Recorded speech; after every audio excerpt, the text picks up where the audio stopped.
Remember when websites used to have HTTP in the URL? That little thing quietly got disappeared. And today, I'll show you what went wrong with HTTP, how HTTPS fixed it, and what magic is happening every time you visit a website. Back in the day, the internet was different. Even YouTube showed HTTP in the URL. But there is a big problem with HTTP.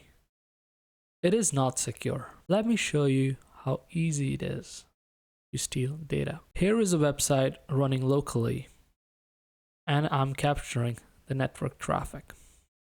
I'll type into a form, a private message, and click send message.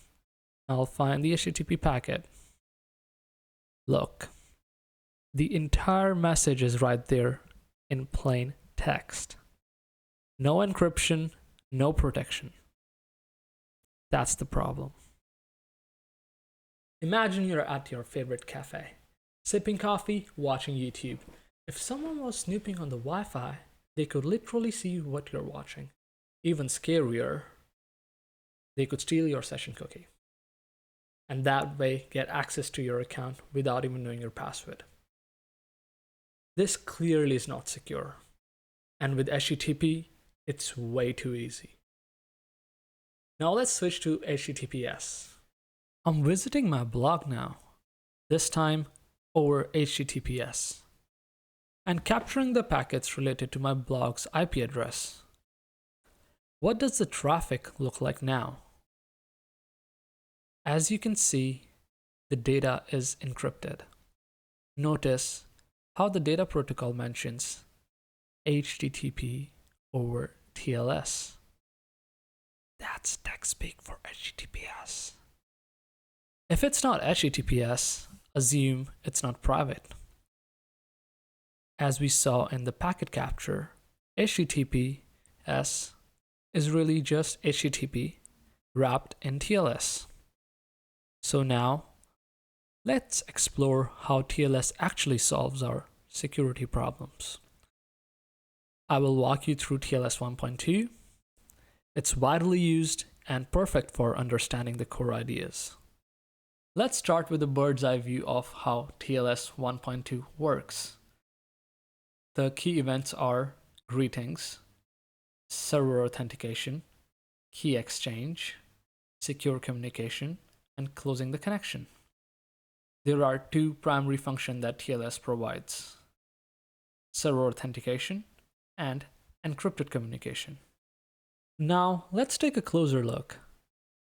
In the client hello and server hello messages, the client and server agrees on the cipher suite and compression method to use. After that, the server sends its digital certificate. The client verifies that the certificate is valid and issued by a trusted certificate authority, or CA. Let's take a look at an example. I'm going to access my blog and take a look at its digital certificate. If you look closer, it is issued by Google Trust Services. The client trusts the server because it trusts the issuer of the certificate. This concept is known as the chain of trust.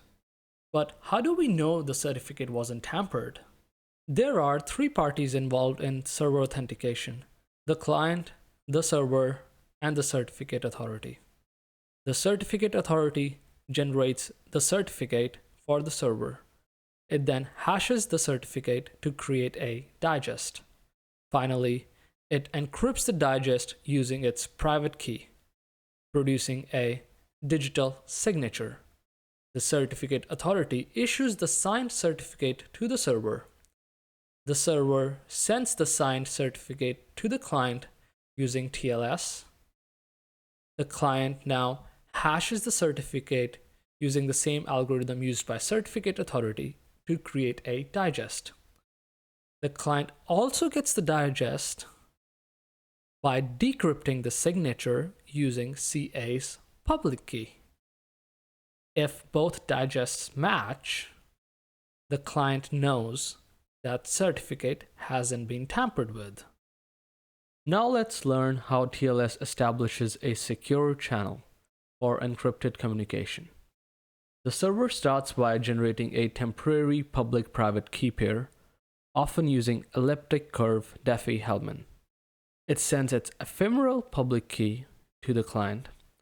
The client generates its own ephemeral key pair and sends its public key to the server. Using these exchanged public keys, both client and server independently compute the same session key. This key is never sent over the network. It is derived on both sides using their private key and other parties' public key. After the shared session key is generated, both client and server send a change cipherspec message to indicate all the future communication will be encrypted using that key.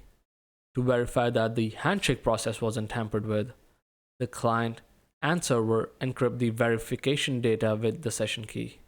This is sent using the handshake finish message. These messages include a hash of all the handshake messages seen so far, encrypted using the session key. If either party detects a mismatch, the connection is immediately dropped.